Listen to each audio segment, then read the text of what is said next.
Vamos orar? Estenda suas mãos. Pai, obrigado pela vida do Carlos. Obrigado por ele aceitar estar nesta manhã conosco, sendo usado pelo Senhor, sendo um canal do Senhor, para nos falar aquilo que está no teu coração. Usa a vida dele. Também quero pedir por cada um de nós, que o Senhor esteja preparando os nossos corações para ouvir o Senhor. Pai, nós possamos estar atentos ao Espírito Santo. Que o Espírito Santo, através da vida do Carlos, vai falar conosco nessa manhã.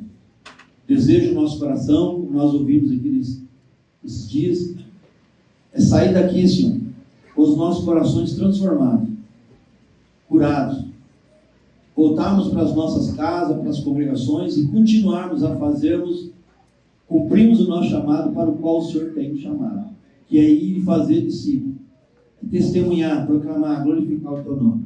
Pai, eu oro e eu peço nesta manhã, em nome de Jesus, a graça do Senhor sobre cada um de nós. Amém.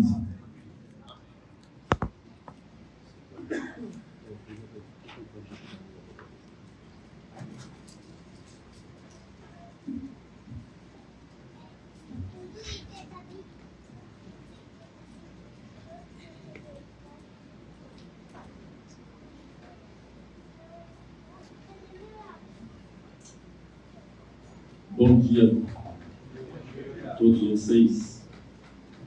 Eu estava perguntando aqui aos votos se a gente ficar aqui em cima mesmo, porque já decidi. Mas ele está dizendo que é melhor e manda quem pode, obedece quem tem juízo.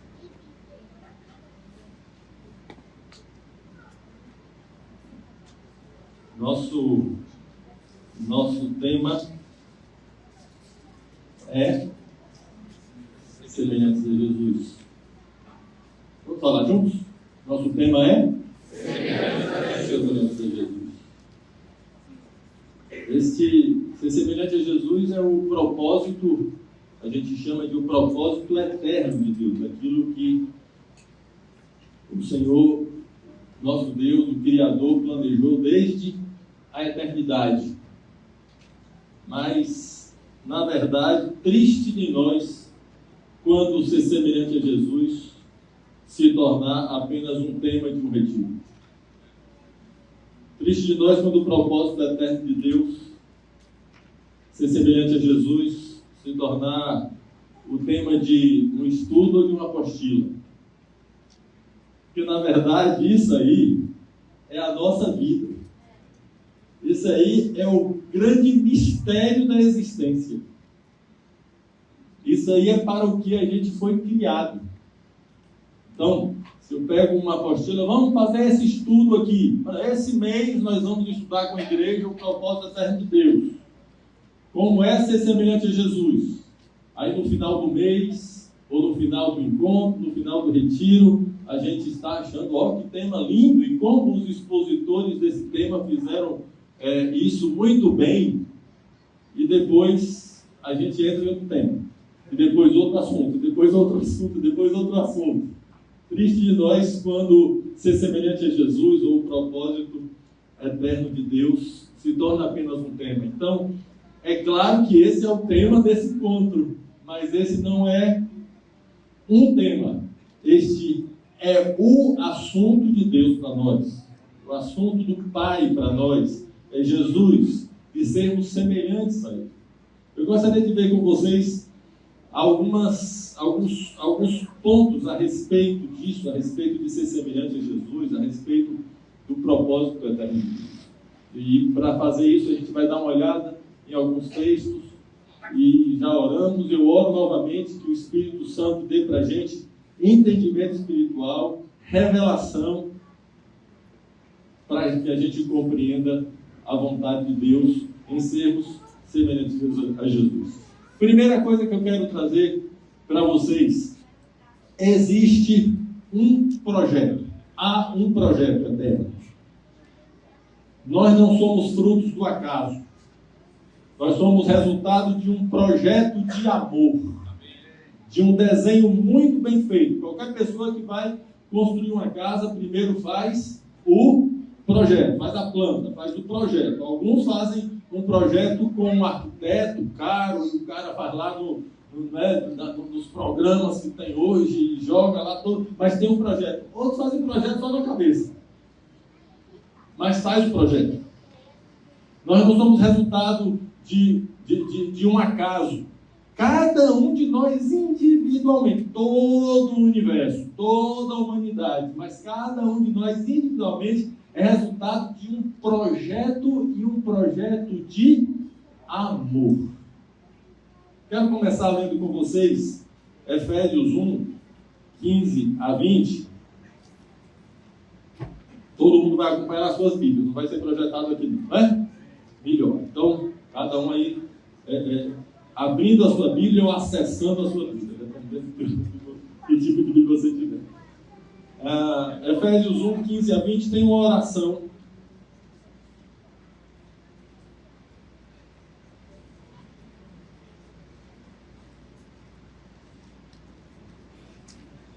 que diz: por isso também eu, tendo ouvido a fé que há entre vós no Senhor Jesus e o amor para com todos os santos, não cesso de dar graças por vós, fazendo menção de vós nas minhas orações. E qual é a oração dele? Versículo 17.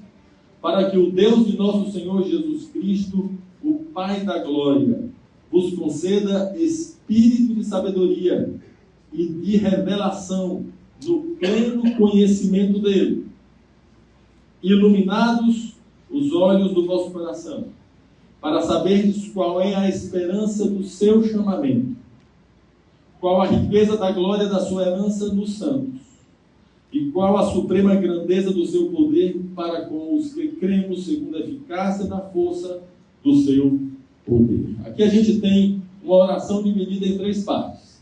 A oração é: Senhor, Pai, dê para os irmãos espírito de sabedoria e de revelação, iluminando os olhos do coração. A gente tem olho no coração, não é no órgão do coração, é na nossa alma. A gente tem uma percepção interior que é mais importante do que esses olhos aqui. São os olhos do coração. E Paulo ora: Pai, ilumina os olhos do coração dos irmãos, dando a eles o Espírito Santo, o Espírito de sabedoria e de revelação, para que a gente conheça 3 coisas, a gente saiba 3 coisas. E na Bíblia, saber, conhecer, não é na cabeça somente, é também, mas é experimentar. Na Bíblia, conhecer é provar. Então, eu falo, o pessoal da Bahia aí sabe o que é, mas outros nem sabem, a maioria daqui do Sul não sabe. Eu posso perguntar para vocês: você sabe o que é um umbu? Não sabe o que é um umbu? Pois é. Não sabe, está perdendo. Aí eu posso descrever: o umbu é uma fruta lá da Caatinga, do Nordeste, lá da região seca. E eu posso descrever o umbu como ele é, redondo, tem uns pequenininhos, tem uns maiorzinhos assim, verde. E eu posso dar uma aula também de análise, sei lá o que, química do umbu. Quando ele tem de açúcar, quando ele é ácido, e lá vai. Eu dou toda a aula, e no final de 1 hora dando a aula, você olha para mim e fala: Você pode decorar toda a aula e repetir essa aula, mas você nunca provou essa fruta, um umbu. Mas eu posso trazer essa fruta aqui e falar: prova aí. Isso é conhecer, né? Conhecer Jesus é a mesma coisa. É experimentar Jesus. E aqui ele fala para a gente conhecer 3 coisas. Então é experimentar 3 coisas. Eu vou começar do final, porque o meu interesse é na primeira parte da oração. O final está no versículo 19. Versículo 19. Qual a suprema grandeza do seu poder para conosco os que cremos. Ele ora para que a gente conheça o poder que já está operando na gente. O poder que já está presente na gente. Mas esse não é o meu assunto. Não é o nosso assunto hoje. No final do versículo 18 tem a segunda oração. A segunda parte da oração. Veja aí comigo no final. Qual a riqueza? Me ajudem, por favor. Qual a riqueza da glória da sua herança dos santos? Ele ora para que a gente conheça qual é a riqueza daquilo que Deus já colocou em nós, do Espírito Santo habitando em nós. Ele ora para que a gente conheça isso. Mas no início do versículo 18 tem o nosso assunto. Iluminados os olhos do vosso coração, para saberdes qual é a esperança do seu chamamento. Para que a gente saiba qual é a esperança do chamamento de quem? Do chamamento de Deus. Que ele está falando, ele está escrevendo para os irmãos em Éfeso, ele diz: eu oro para que Deus dê para vocês sabedoria espiritual, para vocês saberem qual é a esperança do seu chamamento, do chamamento dele. Deus nos chamou. Para quê? Esse é o assunto. Qualquer pessoa que chama outra tem uma esperança. Vamos mudar a palavra esperança para expectativa. Tem uma expectativa. Então, os irmãos pediram para Cacilhas vir para esse encontro, para Marcelo vir para esse encontro. Quando chamaram, qual era a esperança? Que ele chegasse aqui e fizesse uma peça teatral? Não. Quem chama tem uma expectativa, que ele chegue aqui e opere o som?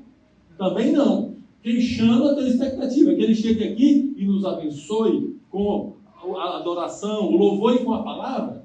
Tem uma expectativa. E ele precisa saber disso. Ah, vocês querem que eu faça o quê aí? É isso que ele está dizendo. O Pai nos chamou. Com que expectativa? Com que esperança? Ele nos chamou. Com que esperança? Como é que a gente sabe qual é a expectativa de Deus quando nos chamou? Está aí no capítulo 1 de Efésios. No versículo 3. Começa dizendo assim: bendito Deus e Pai de nosso Senhor Jesus Cristo, que nos tem abençoado com toda sorte de bênção espiritual nas regiões celestiais em Cristo. Olha o versículo 4. Assim como nos escolheu nele, em Jesus, antes da fundação do mundo, para quê? Para sermos santos e irrepreensíveis perante ele em amor, perante ele, e em amor, versículo 5, nos predestinou para ele, para a adoção de filhos, por meio de Jesus Cristo, segundo a decisão, o beneplácito da sua vontade. Aqui nesses 2 versículos, a gente tem a expectativa, a esperança de Deus. Por que eu estou dizendo isso? Porque quem vai construir uma casa faz um projeto antes de começar a construir. Quem chama tem uma esperança quando chama e já tem planejado antes. Então, nós vamos ver o que é que Deus planejou antes.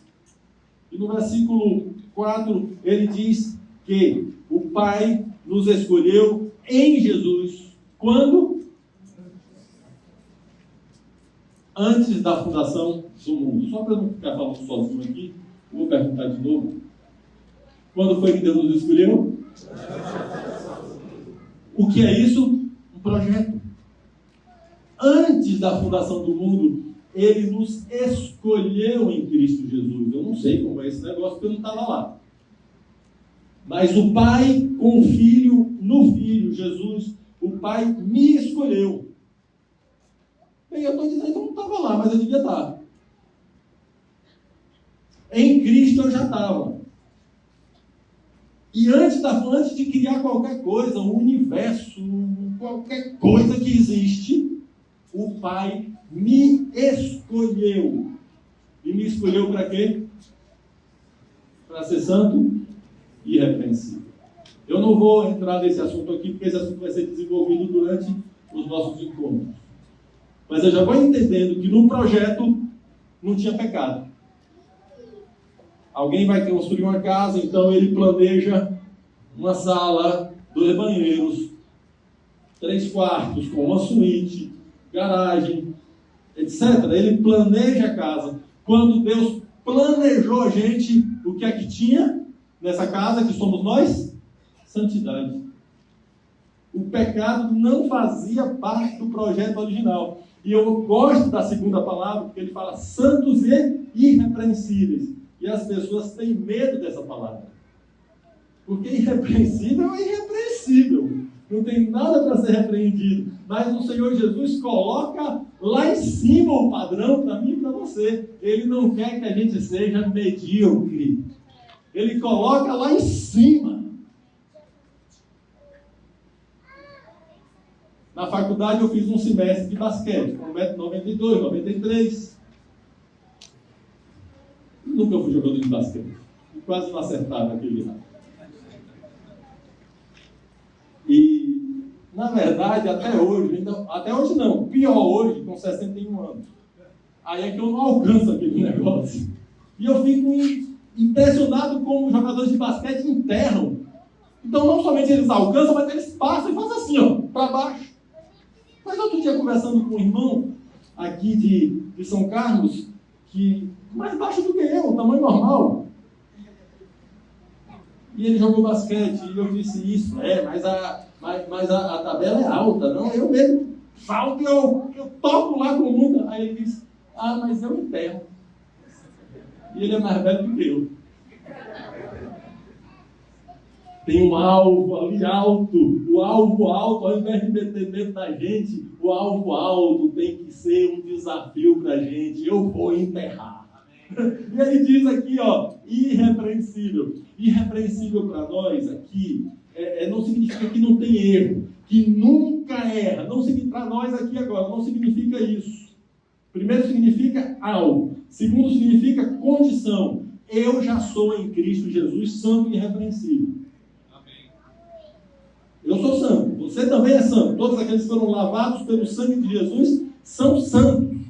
E só pode ser santo quem é santo. Só pode se crescer em santificação quem é santo. Então nós somos santos. E somos irrepreensíveis, porque também nenhuma acusação há para aqueles que estão em Cristo Jesus. Nossos pecados foram perdoados. E aqui eu acho que essa é uma palavra tão simples para a maioria de nós. Mas pode ser que isso seja marcante para algumas pessoas que estão aqui, que estão debaixo de muita condenação. Em Cristo Jesus, os teus pecados estão perdoados. Você é irrepreensível. Não tenha medo dessa palavra. Irrepreensível. Agora, se alguém disser de mim, assim, que o Carlos só anda de roupa limpa. E é verdade. É verdade. Principalmente porque eu sou casado com Denise. Né? Esposa educa, gente, né? Pega a camisa e bota lá aquela camisa com uma mancha aqui. A gente não vê, a gente é cego, né? Aí eles falam, por que essa camisa? Tá, só ando de roupa limpa. Mas eu estou vindo de lá e aí passa um carro numa poça de lama e me suja. E eu chego em casa com a roupa suja. Eu só ando de roupa limpa? Sim. Mas me sujei ali. Tanto eu só ando de roupa limpa que eu entro em casa e logo eu tomar um banho e botar aquela roupa para lavar. Assim somos nós em Cristo Jesus. Nós somos santos e irrepreensíveis. E se pecamos, não é para pecar, mas se pecarmos, temos o advogado, Jesus Cristo, que Ele intercede por nós. E nós confessamos, a gente bota a roupa para lavar. A gente confessa. Por quê? Porque a gente é santo. Porque a gente é irrepreensível. O perdão do Senhor está aqui à disposição da gente. Tem pessoas que gostam, que têm medo da palavra irrepreensível e santo, porque gostam de viver por conveniência. Viver por conveniência é assim, eu faço alguma coisa, a pessoa vai me corrigir, alguma coisa errada, a pessoa vai me corrigir, aí eu digo assim, mas ninguém é santo, né? Todo mundo erra. Aí eu brigo com Denise, eu maltrato Denise, eu distrato Denise, minha esposa, e aí alguém me corrige, eu digo, mas também não sabe a mulher que eu tenho em casa. E todo marido, de vez em quando, fica irritado. Eu estou vivendo por conveniência. Eu não vou viver por conveniência, eu vou viver por comprometimento. Eu fui criado para ser santo, para ser irrepreensível e para ser um marido que ama a esposa como Jesus ama a igreja. E aí, então, eu digo para os meus irmãos, eu sou santo e irrepreensível e eu sou igual a Jesus. Eu amo minha esposa como Jesus ama a igreja. Estou comprometido. E aí, quando eu tratar mal Denise, eu tenho que confessar por quê? Porque eu estou comprometido com a santidade. Consegui explicar? Eu não vivo por conveniência, para dar jeitinho nas coisas. Eu vivo pelo projeto. E no projeto eu sou santo pelo sangue de Jesus e sou santo em obediência ao Senhor. Assim somos nós. Esse é o projeto. No versículo seguinte, versículo 5, diz que Ele nos predestinou para Ele, para a adoção de filhos. Pessoal cabeção aí que gosta de ficar teologizando e vendo discussões de predestinação na internet, esqueça agora disso tudo. Eu quero falar somente que se fala predestinou, está falando que Ele planejou antes. Do que é isso? Projeto. É um projeto. Ele projetou. Ele nos projetou para Ele mesmo. Para quê? Para a adoção de filhos. Para sermos filhos. E filhos escolhidos. Eu tenho um filho adotado. Eu tenho um filho adotado. O filho adotado, e eu tenho um irmão adotivo também. O filho adotado é o filho escolhido. Filho da barriga nasce com a cara que quer. Parece com a mãe, com o pai, ou com mistura os dois, aparece com o avô, com a avó. Né? O filho adotado, não. A pessoa olha para aquela criança que já está ali e diz: é meu filho. Assim o Pai fez contigo. Ele escolheu você. Olhou para mim, eu não vou falar mais com você, porque agora eu vou falar coisa feia. Mas você aplica para você. Ele olhou para mim e me viu doente, fedendo a pecado, porque eu nasci do pecado. Em pecado me concebeu minha mãe. Eu já nasci como uma serpente venenosa e desobediente que não obedece ao encantador. Eu já nasci desse jeito e eu aprendi a dizer não e me jogar para trás antes de dizer sim. Eu nasci assim. O pai olhou para mim e disse: tá feio que tá terrível. Fede. Eu quero você como meu filho.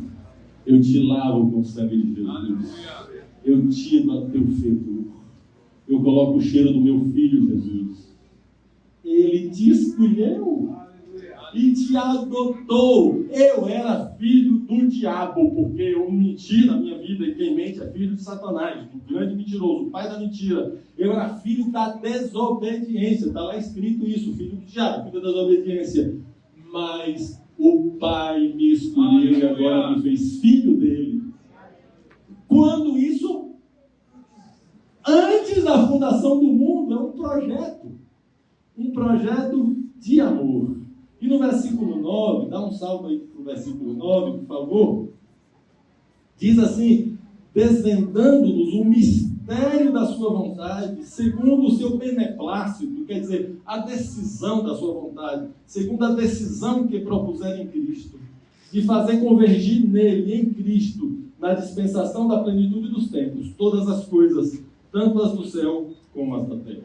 Veja só, aqui ele fala que ele desvendou. Desvendar é como se aqui fosse um teatro e aqui tivesse uma cortina. Está fechado, vai ter uma peça teatral, vai ter uma apresentação de música, e aqui todo mundo sentado aí com aquela cortina, daqui a pouco a cortina se abre e todo mundo... Oh. Aqui é o que está dizendo. Ele abriu a cortina do teatro celestial e mostrou a grande história.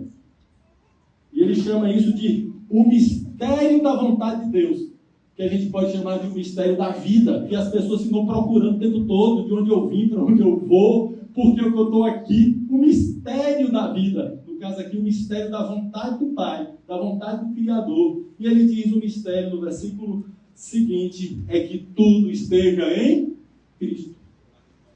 O mistério é simples. tudo esteja convergindo para Cristo, debaixo da autoridade de Cristo, dentro de Cristo. Vamos fazer uma comida. Vamos fazer uma comida. Uma feijoada. Vamos fazer uma feijoada. A feijoada está ali na panela. E eu resolvo pegar esse microfone para usar para mexer a feijoada. Vai funcionar. Vai estragar o microfone. Porque o microfone não foi feito para ficar dentro da feijoada. Ou dentro de qualquer outra coisa mexendo comigo. O microfone foi feito para amplificar uma voz. Não. Para que é que eu fui feito?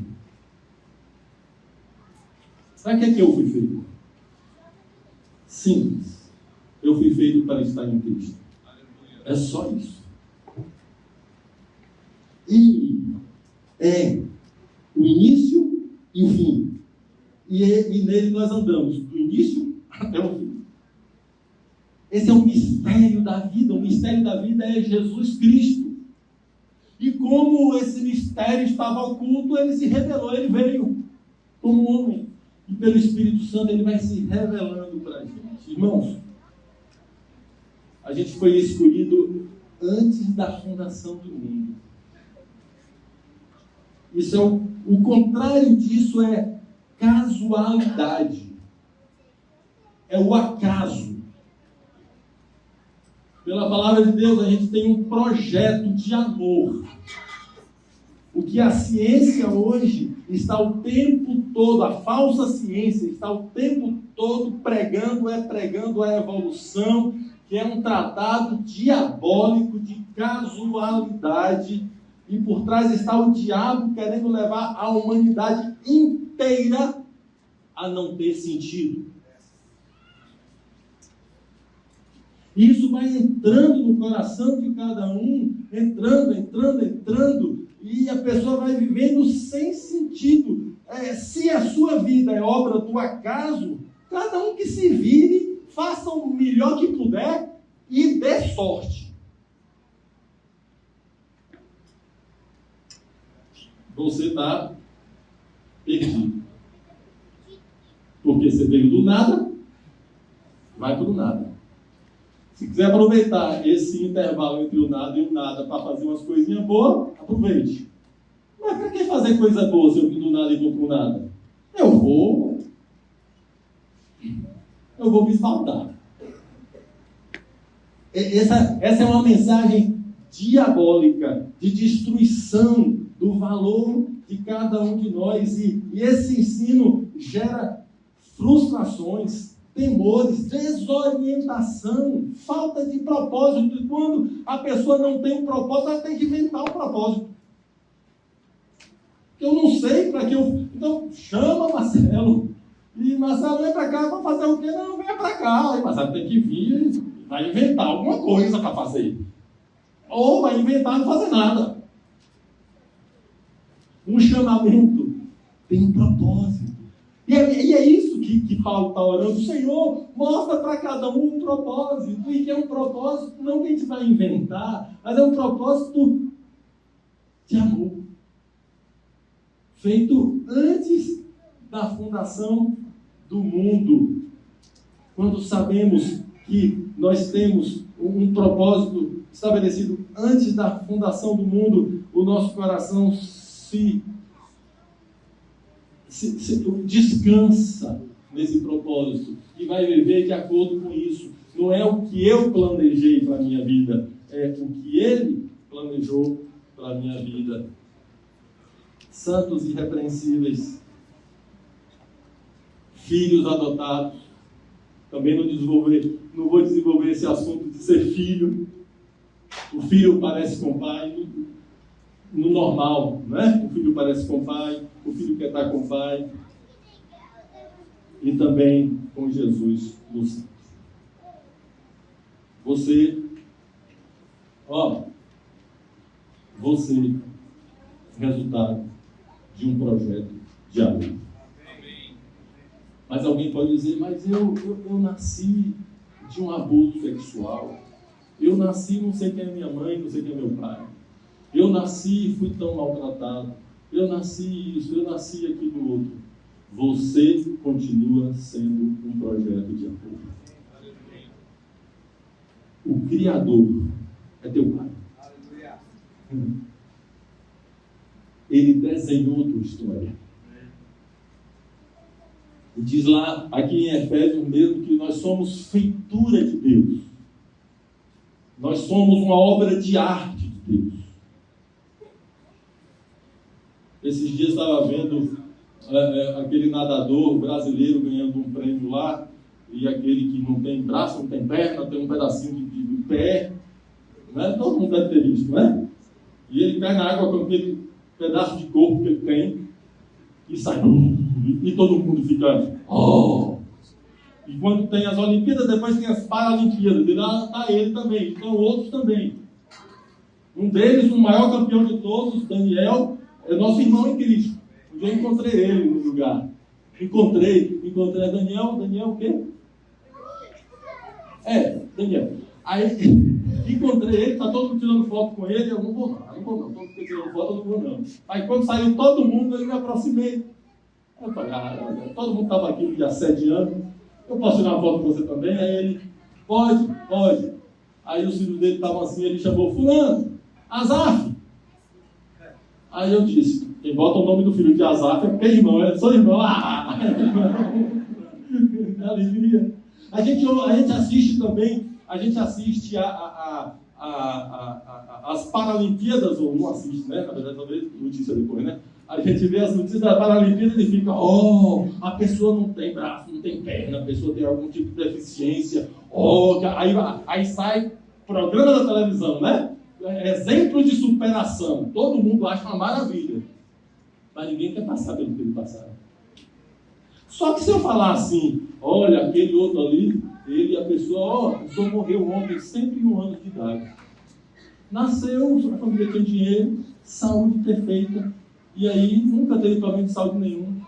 E sempre tinha dinheiro, estudou nas melhores escolas, estudou nas melhores universidades, foi estudar lá nos Estados Unidos, voltou, sempre conseguiu emprego. Casou bem, teve 5 filhos, depois teve tantos netos, depois tantos bisnetos, e morreu dormindo.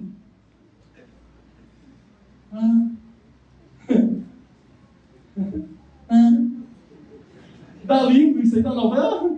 Não dá, né? Gente, a minha história, a tua história, por mais dolorida que seja, continua sendo uma obra de arte de Deus. Ele te ama, não é agora não. Ele ama você, antes de você existir. Nós somos um projeto de amor. Não deixa o mundo te enganar.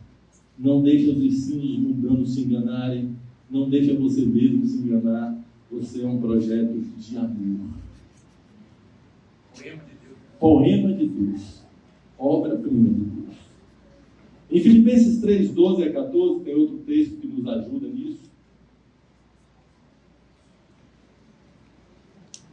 Enquanto vocês abrem, quero repetir que eu estou fazendo hoje aqui uma explanação do propósito eterno de Deus de ser sempre sermos semelhantes a Jesus. Para a gente, durante o encontro, ir desenvolvendo esse assunto. Em Filipenses 3, 12 a 14. Filipenses 3, 12 a 14 diz: não que eu o tenha já recebido ou tenha já obtido a perfeição, mas prossigo para conquistar aquilo para o que também fui conquistado por Cristo Jesus.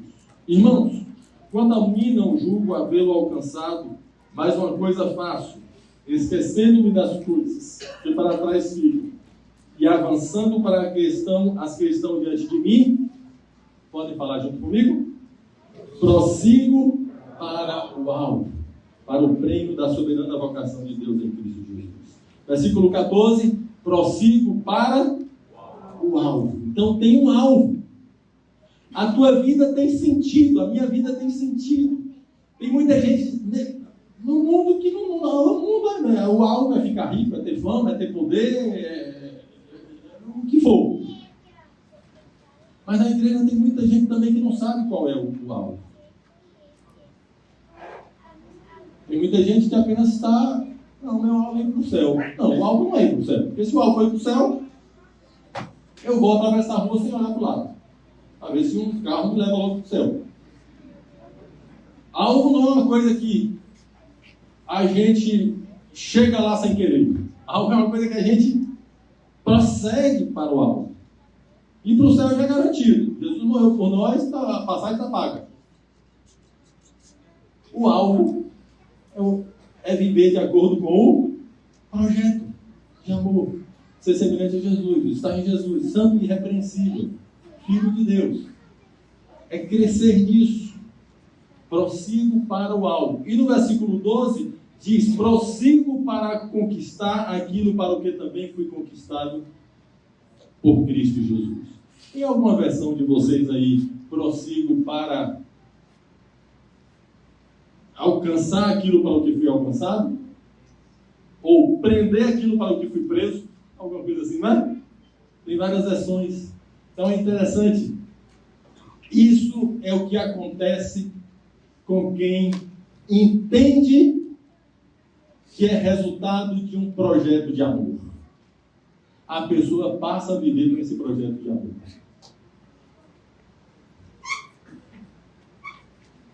Alguém vai construir uma casa, um mestre de obras, um engenheiro. Cadê o projeto? Pega o projeto que o arquiteto fez. E agora, enquanto ele está ali, ele vive em função daquele projeto, o tempo todo conferindo. Essa parede está no lugar, cadê o projeto? Essa porta está no lugar, cadê o projeto? Ele fica assim o tempo todo, conferindo. Está no lugar, olha o projeto. De vez em quando tem uns mestres de obras assim que falam: não, arquiteto engenheiro não entende não, isso aqui eu sei na prática. Mas não vamos trabalhar nesse caso, tá? Aquele que está fiel ao projeto, ele fica, conferindo. Está no lugar certo a peça? Tá.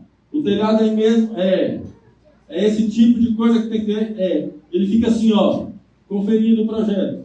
Assim também eu fiquei no dia em que eu entendi o propósito eterno de Deus. É toda hora conferindo. Eu me olho, será que eu estou parecido com Jesus? Aí eu tenho uma atitude, será que essa atitude é igual a de Jesus? Aí eu fico todo, estou fazendo isso para vocês gravarem, viu? Conferindo o projeto. Conferindo o projeto. A minha maneira de ser esposo confere com a de Cristo. Minha maneira de ser pai confere com a de Cristo. Minha maneira de perdoar os irmãos confere com a de Cristo. É o projeto. Semelhante a Jesus. Foi estabelecido antes da fundação do mundo. Eu fico preso. Então ele diz aí: eu prossigo para alcançar aquilo para o que eu fui alcançado. Eu prossigo para prender para mim aquilo para o que fui preso. Uma vez que eu estava ouvindo essa mesma palavra que eu estou trazendo para vocês aqui, e esse irmão, ele usava o exemplo de ser preso. Alguém vai ser preso e a polícia bota algema. E eu me lembrei do tempo prendiam os políticos, os empresários aí, e passava na televisão, e o político, o empresário, ia lá com a algema na mão e colocava o paletó, um casaco em cima. Vez que a gente vê na televisão, né? A pessoa presa, está algemada, coloca um casaco aqui, coloca o paletó, coloca alguma coisa aqui em cima, para não verem que ele está algemado. Sabe que está algemado, pelo menos não vê. Nós somos ao contrário. Nós estamos algemados e gostamos que todos saibam, estamos algemados em Cristo Jesus. Eu estou preso nesse negócio.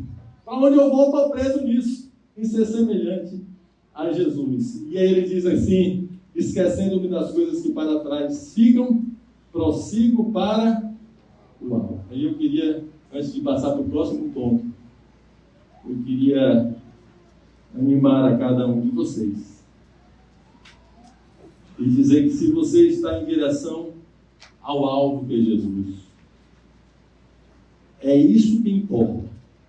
Essa é a atitude perfeita. Eu quero Ele, eu quero ser semelhante a Ele. Não importa o quão distante você está do alvo.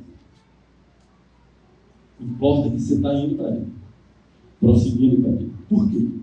Porque tem hora que eu olho para o alvo, eu abro a Bíblia e vejo Jesus. O Espírito Santo mostro Jesus, os irmãos mostram Jesus para mim, mas de vez em quando, ou algumas vezes, eu olho para mim e me vejo tão diferente dele. Isso acontece com todo mundo. Porque o alvo é lá em cima, né? E aí algumas pessoas eu também podem ter a seguinte atitude, eu estou muito longe, eu errei de novo, eu cometi o mesmo pecado, eu não sou destes, eu não fui escolhido. Aí eu desisto. Não faça isso não. Não importa o quão distante você está do alvo. Persiga o alvo. Nós todos estamos nesse mesmo processo. Ser semelhante a Jesus. Tem dia que eu olho no espelho e me vejo tanto com a minha cara mesmo. Estou falando de verdade, viu, gente? Eu não minto, e aqui no microfone eu minto menos ainda porque eu tenho medo de ser fulminado na frente de todo mundo. Assim, pum! Sério.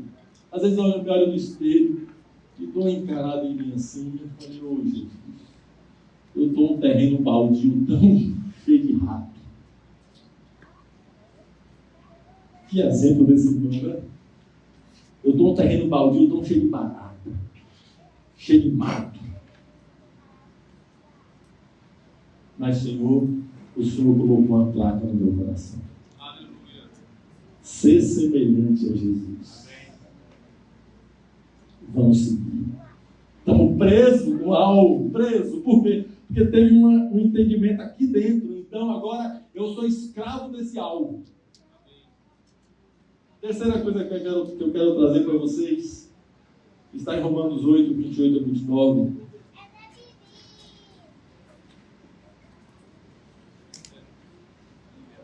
Dois versículos tão conhecidos.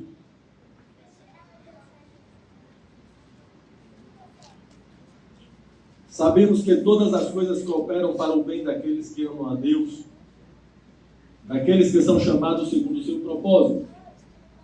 Porquanto aos que de antemão conheceu, aos que antes conheceu, antes também é o que é isso, gente? Projeto de amor. Aos que antes conheceu, também os predestinou para serem conformes, tomarem a forma, conformes à imagem do seu Filho, a fim de que ele seja o primogênito entre muitos irmãos. Primeira coisa que eu falei é que há um projeto de amor. A segunda coisa que eu falei é que nós estamos presos nesse projeto, e estamos presos porque queremos, gostamos de estar aprisionados nesse projeto. A terceira coisa é que tudo, absolutamente tudo, envolve um projeto. Tudo que acontece envolve um projeto. Deus faz todas as coisas segundo a decisão da vontade dele. É isso que esse texto diz aqui: todas as coisas cooperam para o bem daqueles que amam a Deus, que são chamados segundo o seu projeto, o seu propósito. E o propósito está no versículo seguinte, que é que a gente seja semelhante a Jesus, junto com todos os filhos de Deus. Tudo na nossa vida envolve o projeto de Deus. Não tem nada que esteja fora. E aqui diz, então, todas as coisas cooperam para que esse projeto seja concluído. Isso é, todas as coisas cooperam para que Jesus seja formado em mim. Se eu vou para a faculdade, para o trabalho, se eu estou indo para algum lugar e não acontece nada comigo, está colaborando para você semelhante a Jesus, eu chego lá e dizer: Senhor, muito obrigado. O Senhor esteve comigo todo o trajeto. Se eu estou no trajeto e no meio do caminho dou uma topada, arranco a cabeça do dedo, coopera para o projeto. Tudo coopera para o projeto. Agora, todo projeto precisa de algum tipo de investimento. E o que é que sustenta o projeto de Deus na vida da gente? Quando esse investimento fica alto, quando a cabeça do meu dedão do pé é arrancada. O que é que me faz não fazer como uma irmã que uma vez disse que estava indo para um lugar toda arrumada, toda chique, e tinha chovido e estava uma poça de lama, tadinha. E ela deu um testemunho dizendo que ela tropeçou e caiu dentro da poça. E ela levantou dizendo: Satanás, tu está amarrado.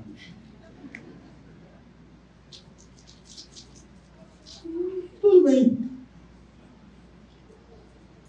Mas o que eu aprendo na Bíblia, depois que eu caí na poça de lama, eu dizer: obrigado, Senhor Jesus. O Senhor está formando em mim a tua imagem. Para eu aprender a ser paciente. Agora que eu preciso voltar para casa para trocar a roupa toda. O projeto de Deus, tudo agora está em função desse projeto. E os obstáculos são usados por Deus para cumprir o propósito dele. Se a gente já entendeu o propósito de ser semelhante de Jesus, eu estou orando pedindo: Senhor, eu quero ser como Jesus. Então Deus vai nos colocar em situações que precisamos agir como Jesus. Essa semana a gente estava com eu e Denise, minha esposa, aconselhando uma pessoa com uma situação muito complicada no casamento. E aí Denise falou para ela: minha irmã, eu conheço o meu temperamento. E eu pedi a Deus para me transformar. E aí Deus me botou umas pessoas muito difíceis do meu lado. Eu não estava falando de mim, não, viu? Eu acho. Mas é assim. É assim. Se eu não quiser aprender a enterrar a bola na cesta do basquete, eu vou jogar golfe. Porque o buraco é no chão. Aquele negócio que fica assim. Eu vou jogar golfe. Mas se eu quiser muito mais... Não estou fazendo comparação com basquete e golfe, não. Estou falando só o exemplo de que ou eu fico aí no solo, ou eu vou para o alto. E para ir para o alto, eu vou ter que agora fazer muito exercício. Eu vou ter dor no corpo de tanto saltar, até que um dia eu enterre aquela bola ali. Mas eu só vou conseguir enterrar se eu tiver o desafio daquela tabela lá em cima daquele negócio. Assim também, então, Deus vai colocar, Deus vai permitir, Deus vai colocar, Deus vai usar todos os obstáculos que surgem na tua vida para você ficar semelhante a Jesus. O problema não está na ferramenta, está no material. Pronto. Oswaldo está dizendo que o problema não está na ferramenta, está no material. Nessa linha, exatamente. A mudança da nossa vida. Essa frase não é minha não, tá? Mas agora é porque eu adotei para mim. A mudança da nossa vida de problemática em vida gloriosa não depende de Deus resolver os nossos problemas. Não depende. Se Deus resolvesse todo o meu problema, eu ia ser feliz. Não ia. A mudança da tua vida depende de você encarar os problemas à luz do propósito eterno de Deus. Olhar o problema, olhar o desafio, olhar o sofrimento e dizer: Pai, o Senhor está usando isso para me transformar. Uma das histórias mais impressionantes no Antigo Testamento, a história de Davi, quando sofreu um golpe de estado lá do seu próprio filho. O próprio filho deu o golpe, e foi golpe mesmo, deu o golpe, e ele teve que fugir de Jerusalém. Com os seus generais. E Davi tinha uns generais que eram uns bichos ignorantes, viu? Os bichos eram brutos. E quando ele estava fugindo da cidade, assim, num lugar mais alto, tinha um homem chamado Simei. E Simei estava jogando pedra na cabeça de Davi, na cabeça dos outros lá, e dizendo, e chamando Davi de um bocado de coisa, xingando, e um bocado de coisa. E como diz lá o nordestino, faz assim: ei! Entendeu? Lá no Nordeste era assim. Eu cresci falando assim, ouvindo assim, jogando pedra e tudo. E aí o general de Davi falou para ele assim: meu senhor, olha o que o general falou: meu senhor, quer que eu corte a cabeça desse cão morto? Davi respondeu, e Davi, teologicamente, se fala um tipo de Cristo, ele aponta para Jesus, então nessa atitude dele, é o Espírito de Cristo que está aí. Davi diz assim, não, porque foi Deus que mandou ele fazer isso. Normalmente, quando tem alguém perturbando a gente, fazendo mal para a gente diz que quem está usando ele? O diabo. Né? O crente gosta de voltar aqui e dizer que o diabo está usando os outros. Né? Davi não disse o diabo está usando, ele disse Deus está usando. O que transforma a vida de Davi de problemática em gloriosa não é Deus mandar um raio do céu ou autorizar aquele general cortar a cabeça do Simei, mas é Davi ver que Deus está naquele momento.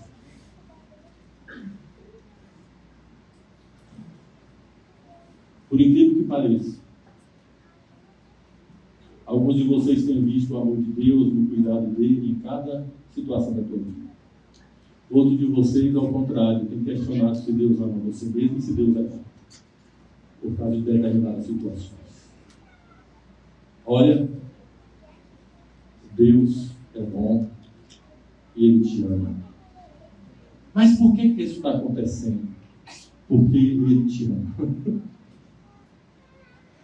E Ele está agindo nisso para formar a imagem de Jesus em você. E a paz de Jesus, que excede todo o entendimento, guarda a tua mente e o teu coração, mesmo enquanto a vida problemática não se resolve. E daqui a pouco também vai se resolver.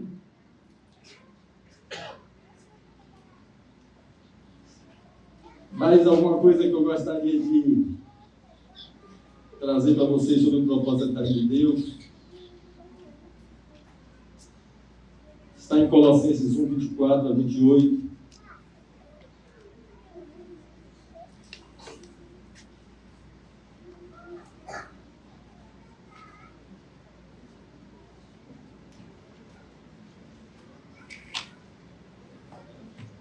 Diz assim: agora me regozijo nos meus sofrimentos por vós e preencho o que resta das aflições de Cristo na minha carne a favor do seu corpo, que é a igreja, da qual me tornei ministro de acordo com a dispensação da parte de Deus, que me foi confiada a vosso favor para dar pleno cumprimento à palavra de Deus. O mistério que estivera oculto dos séculos e das gerações, agora todavia se manifestou aos seus santos. Olha o mistério aí, está vendo? Olha aí, o mistério do projeto, está aí.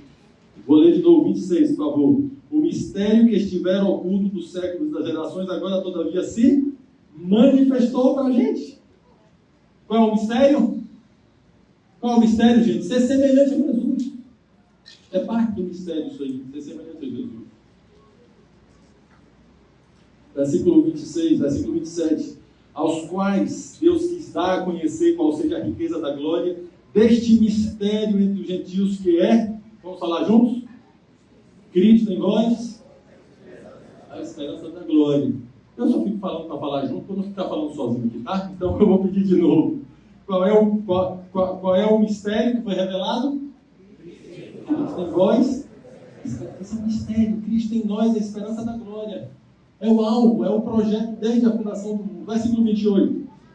O qual nós anunciamos, advertindo a todo homem e ensinando a todo homem em toda a sabedoria, a fim de que apresentemos todo homem perfeito em Cristo Jesus. Bem, esse ponto aqui que eu quero trazer para vocês é que o trabalho de quem entendeu o projeto de Deus é cuidar de gente. Não são coisas, é gente. Todo mundo está olhando, mas olha mais aqui, se é possível olhar mais, por favor. Quem entendeu com revelação aqui no coração que há um projeto eterno e que você faz parte desse projeto de amor e você agora está preso nele, todas as coisas perdem o valor. Tudo perde valor. O único que mantém valor para você é gente. Não estou falando do valor principal é Jesus, claro. Falando aqui, é gente, pessoas. Qualquer outra coisa que eu faça e que não redunde em gente, perde o sentido. Tudo mais perde o sentido. O que eu faço está abençoando pessoas, o que eu faço salva pessoas, o que eu faço socorre pessoas, o que eu faço edifica pessoas, o que eu faço tira pessoas da fome. Eu li uma vez alguma coisa que uma irmã nossa, uma missionária de algum lugar escreveu, que ela estava indo para a Índia para conhecer a Madre Teresa de Calcutá. Não sei se vocês sabem quem foi a Madre Teresa de Calcutá, mas era uma freira indiana, sei lá se era indiana, estava na Índia, e era alguém que tinha um serviço de atender os pobres, na Índia tão pobre, quer dizer, uma população tão pobre, e ela tinha aquele serviço que, inclusive, inicialmente o Vaticano não apoiava, mas a mulher tinha uma força tão grande de testemunho que o Vaticano teve que aceitar o trabalho dela. E era uma mulher, até hoje, para quem... Bem, estudem sobre a Madre Teresa de Calcutá. E essa irmã nossa, uma missionária, foi fazer uma viagem à Índia e no roteiro estava conhecer a Madre Teresa de Calcutá. Só que era assim, ó, tinha que entrar na fila, ia, no máximo, cumprimentar e passar, porque uma multidão de gente, a mulher já muito conhecida. E ela pensou, eu preciso falar alguma coisa para essa mulher. Eu preciso falar uma coisa muito rápida para essa mulher. Porque eu só tenho tempo de apertar a mão e vou dizer uma coisa dela que eu quero marcar a vida dela, que eu quero abençoar a vida dela. Uma irmã nossa, missionária, pregadora do Evangelho. E ela, então já sei o que eu vou fazer. E quando está indo na fila, está chegando, quando chegou perto, a Madre Teresa de Calcutá, apertou a mão dela e falou o que tinha planejado falar. Ela disse, você já tem certeza da sua salvação? Crente, evangélica, protestante, falando para a católica, né? Ela falou, eu vou falar isso, deixo a bomba lá e... Você tem certeza da sua salvação? E a Madre Teresa, segurando a mão dela, apontou para aquele povo sofrido, pobre, que ela estava cuidando, junto lá com todos os outros, e disse, minha filha, eu não tenho tempo de pensar em mim.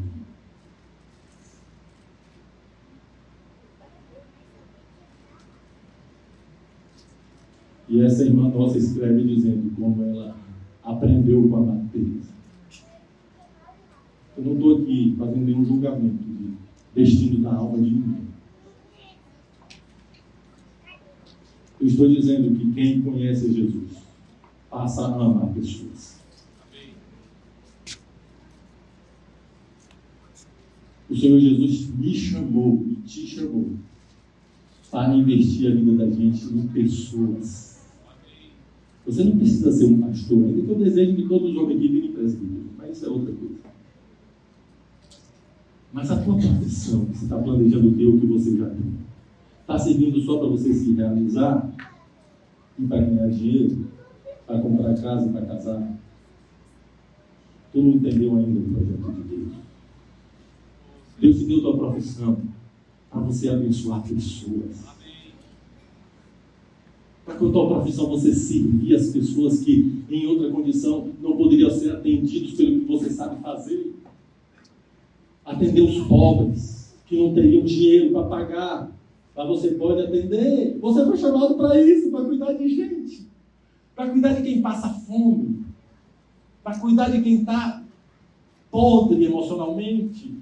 E você recebeu sua profissão, ou sua saúde, ou sua história de vida para levar Jesus para as pessoas. Levar Jesus com cuidado, com dinheiro, com comida, com roupa, com atenção, com tua profissão, e pregando o Evangelho também, e discipulando pessoas. Em você tem toda a graça de Deus para abençoar pessoas. Alguns aqui vão abençoar na sua vida toda 50 pessoas, 100 pessoas, 200, outros vão abençoar milhares de pessoas. A quantidade não importa. Importa que quando você entendeu para o que você foi chamado, eu fui chamado para ser semelhante a Jesus, e sendo semelhante a Jesus, é Cristo em nós, a esperança da glória. Eu vou fazer isso que Paulo fez. Eu anuncio a Jesus e advirto. Versículo 28. Vê aí. Eu que engrenei aqui, virei pregador, né? Vou respirar aqui para... Olha o versículo 28, então, de quem entendeu o projeto. O qual, Jesus, nós anunciamos, advertindo, me ajudem, advertindo o quê? A todo homem e ensinando... Me ajudem, por favor. Vamos lá de novo. O qual nós anunciamos, advertindo a todo homem e ensinando a todo homem em toda a sabedoria, a fim de que apresentemos todo homem. O que Paulo quer é gente ensinada, gente transformada, gente apresentada diante de Deus. Gente, o que é que Deus colocou na tua mão? Aqui vem a palavra que Lucas trouxe, 5 pães e 2 peixinhos. Isso, para alimentar as pessoas. Eu estou conseguindo explicar? Eu engrenei aqui, como digo, no modo pregador, mas não gosto muito não. Eu estou conseguindo explicar? Tu é alguém, você é alguém cuja vida vai abençoar muita gente. A começar de dentro de casa. Finalmente, quero ler com vocês 2 Coríntios 3:18.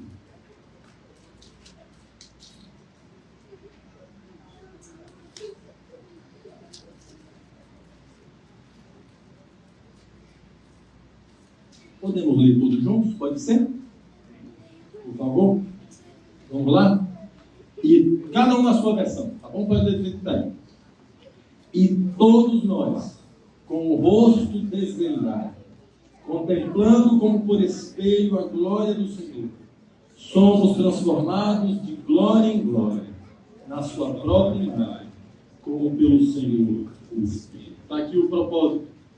O propósito em operação. Como é que acontece isso, de eu ser transformado na imagem de Cristo Jesus? Primeiro está dizendo aqui primeiro diz, todos nós, não somos só os mais experimentados, não é só quem é inteligente, não é só quem tem determinada formação, é todos nós. Eu gosto demais dos todos nós que aparecem na Bíblia. O Evangelho atinge o doutor e o analfabeto, atinge o idosão e a criancinha. O Evangelho é simples, não é complicado, é sério, mas é simples. Então começa dizendo todos nós, para cada um da gente. Tem uns de nós aqui que quando está o louvor, levanta a mão, e é um negócio maravilhoso, e é para fazer isso mesmo. Aí o outro que não é assim, que está ali cantando Pai Jesus assim, Senhor, glória a Deus, glória a Deus. Aí olha para aquele outro e diz, eu sou diferente, eu não sou tão abençoado. Todos nós.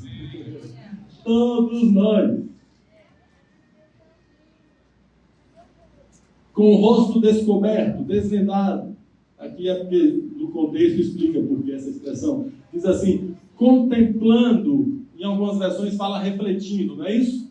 É porque é isso mesmo, a palavra significa tanto contemplar quanto refletir, porque é o que acontece quando a gente se olha no espelho. Quando a gente se olha no espelho, a gente está contemplando e a gente está refletindo. É isso mesmo. Contemplando ou refletindo como por espelho a glória do Senhor, somos transformados de glória em glória na sua própria imagem, como pelo Senhor o Espírito. Como é que eu consigo enterrar a bola na cesta de basquete? Ela é muito alta. Como é que eu consigo ser semelhante a Jesus? É um padrão elevadíssimo. Pois é. Qual é a dinâmica que Deus deu para que esse projeto se cumpra na vida de cada um de nós individualmente? Deus estabeleceu uma forma que está nesse versículo que a gente leu. E Deus nunca dá nada complicado. Quem gosta de complicar são os pregadores. Para a pessoa pensar que precisa do pregador a vida toda. Deus não dá nada complicado. As ferramentas de Deus são simples. E essa dinâmica de ser transformado na imagem de Jesus é a coisa mais simples que pode haver na vida, e qualquer pessoa pode praticar isso. É o Espírito que nos transforma de glória em glória e nos leva a ser mais semelhantes a Jesus. A única coisa que eu preciso fazer é olhar para Jesus. Isso foi falado aqui ontem, já alguns irmãos já falaram isso. É olhar para Jesus. Conhecer Jesus. Quanto mais eu ando e eu vejo uma pessoa, mais eu fico parecido com ela. Meu filho João Pedro, a turma de Salvador sabe disso, João Pedro é bem diferente de mim. Adotado. Alguns de vocês também conhecem aqui, pessoal de São Paulo. Mas a turma diz assim, quando João Pedro fala igualzinho a você. E outra coisa, ele anda assim, espigado, igual você. Olha aí, o pessoal vai na minha cabeça. Por quê? Se casou há 1 ano e pouco, então foram 25 anos me vendo. 2 pessoas se casam, um de uma família do lado do mundo, outro do lado do mundo, se casam. Começa um a parecer com o outro. Começa um a parecer com o outro. Por quê? Porque eu estou o tempo todo se vendo e andando junto. Assim é com Jesus. A gente anda junto com Jesus. A gente vê Jesus, a gente contempla Ele, vai pegando na gente. Pedro, quando Jesus foi preso, entrou lá na casa do sumo sacerdote, lá no pátio, e aí alguém disse para ele, você é do grupo deles? Eu não sou não. Aí foi para outro lugar, você é do grupo deles? Não sou não conheço ele não. Terceira vez, você é dos dele. Aí soltou uns 3 palavrões e disse que não era. Mas não tinha jeito, quando ele falava igual a Jesus, porque foram 3 anos e meio. É a mesma coisa se eu venho lá da Bahia e você diz para mim, você é baiano. Oxe, eu não. Eu me denuncio com o meu sotaque. Assim também, quando a gente anda com Jesus, a gente pega o jeito dele, o jeito de falar, tem a palavra. Aí eu abro a Bíblia. Eu não abro a Bíblia para ser abençoado, não, viu? Eu não leio a Bíblia para ser abençoado, não. Eu nunca leio a Bíblia para ser abençoado. Porque o centro da minha vida não é eu ser abençoado. O centro da minha vida é eu ser semelhante a Jesus. Aí eu abro a Bíblia para ver Jesus. Aí eu abro a Bíblia em Gênesis, no princípio, criou Deus fez a terra. Quem é o princípio de tudo? É Jesus. Está lá Jesus. O tempo todo é Jesus. Abra a Bíblia para ver Jesus, e como é Jesus aqui nos Evangelhos, como ele perdoava, como ele amava, como ele tinha paciência. E depois abro as cartas para ver como é Jesus, falando de como Jesus é e dizendo, assim como Jesus, ame como Jesus, perdoe como Jesus. Como Jesus, entende? O tempo todo. E aí, à medida que eu vou contemplando a Cristo, Ele vai transformando a minha vida. Olha, o que você tem que fazer não é se esforçar para imitar Jesus. Sim, tem esforço porque vocês não são, eu também não sou mais criança. Tem algum esforço, mas sabe qual é o milagre? É que Jesus habita dentro de você. Esse é o Evangelho. O Evangelho não é ter somente Jesus como modelo. Ele é muito mais do que um modelo. Ele é a vida de Deus dentro da gente. A vida de Deus. E aí quando eu estou lá no meu quarto, aí eu estou orando. Eu não estou orando para ser abençoado. Eu estou orando para ver Jesus. vez em quando eu vou viajar, aí digo, te vejo aqui ou na glória? Aí crente que tem medo da morte diz, não fala assim não. Aí eu falo assim, eu não entendo você, que você canta, quero te ver. Quero te tocar. Aí a pessoa acha graça. Pode achar graça. Mas sabe, quanto mais a gente vai andando com o Senhor Jesus, a gente vai desejando aquele dia que a gente vai ver Ele face a face. E no dia que a gente vê a Jesus, que a gente vira a Jesus face a face, nós vamos ser plenamente semelhantes a Ele. Quanto mais eu ando com Ele aqui, mais eu fico parecido com Ele. Então, se eu ando com Jesus esse tanto, eu sou esse tanto parecido com Jesus. Se eu ando com Jesus esse tanto, eu sou esse tanto parecido com Jesus. Se eu ando com Jesus, o tamanho desse auditório, eu sou esse auditório parecido com Jesus. Se eu ando com Jesus e eu conheço Jesus plenamente, eu sou plenamente parecido com Jesus. E aí o projeto de amor se cumpre. Eu nele, ele em mim. Quem é que está em quem? Eu estou em Jesus ou ele está em mim? Ele está em mim e eu estou nele. E ele está no Pai, o Pai está nele, o Pai está em mim. É o projeto eterno, um projeto de amor. Olhe para Jesus. Deus não está cobrando que você tenha um amor perdido por Jesus. Você tem que amar Jesus e ficar apaixonado por Ele. Deus não está cobrando lugar nenhum. Mas Ele está lembrando que você olhe para Ele. E quanto mais você olhar para Jesus e dizer assim, Senhor, abre os olhos do meu coração. Eu não estou muito preocupado com esses olhos. Esse aqui está enxergando bem, ou tem miopia, ou tem astigmatismo, ou tem o que for. Isso aqui eu vou lá no oftalmologista e te dá um jeito. Eu quero aqui, esse olho aqui. Eu quero que o Senhor abra os olhos do meu coração, que eu quero contemplar Jesus pela Bíblia, pela oração, pelos irmãos. E aí, quando eu levo vocês lá em Salvador, eu levo vocês lá na Praça Municipal, onde fica a Prefeitura, a Câmara dos Vereadores, Palácio do Rio Branco, que foi do primeiro governador-geral do Brasil.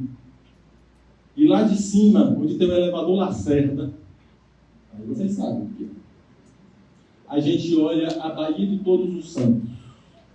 Que toda vez que eu levo um turista lá, um irmão que vem daqui do sul, e ele vai para lá, eu levo. Aí eu que fico lá todo besta olhando. Porque eu sou apaixonado por aquela vista. Pois é. Aí eu levo você. E quando você olha, você fica assim. Por quê? Porque se descortinou na sua frente. Vou voltar ao exemplo do umbu, para falar novamente da Baía de Todos os Santos. Eu posso descrever aquela Baía para você. Eu posso botar uma foto aqui. E depois eu digo, você tem que ficar apaixonado pela Baía de Todos os Santos. Você não vai ficar. Mas se eu levar lá. Se a gente levar você para olhar uma cachoeira. Se a gente levar você para olhar um lugar lindo. A gente fica assim. Ninguém precisa obrigar a gente a admirar aquela coisa. Com Jesus é a mesma coisa. Se o Espírito Santo mostra Jesus no teu coração, ninguém precisa te obrigar a amar Jesus. Você vai amar Jesus. É somente isso. Senhor Jesus, revela-te para mim. Pai, ilumina os olhos do meu coração. Durante esses dias, se Deus permitir, a gente vai entrar em alguns pontos específicos da semelhança de Jesus. Mas tudo começa onde? Abrindo os olhos do coração. Para entender o projeto de amor.